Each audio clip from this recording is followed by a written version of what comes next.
呢啲問題咧，亦都好常見嘅。即係爛牙咧，佢分為三層，一個係牙釉質，一個係牙本質，到咗就係到牙髓。如果係喺牙釉質個位置咧，佢係爛咗牙釉質，就係琺瑯質啦。如果到咗牙本質，佢就係中層嘅。中層咧，佢就已經要補噶啦。如果係最深咗之後咧，最到咗牙本質深層，未到牙髓個位置嗰時咧，就要做安撫嚟治療。就頭先講嘅兩個咧，就係如果牙釉質或者係牙釉質到牙本質之間個位置咧，就直接可以補嘅。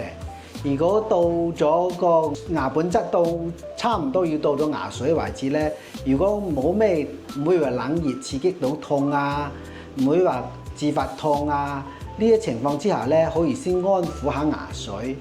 呢個牙髓安撫咗之後咧，佢冇3個月之後或者係半年，佢冇咩反應出嚟，會冷熱刺激到痛，會自發痛。呢個情況之下，到時咧就可以直接補翻咁嘅問題。而呢個3年之間咧出現咗佢牙髓會自發痛，會夜晚痛，冷熱刺激到痛個情況之下咧，就要做根管治療㗎啦。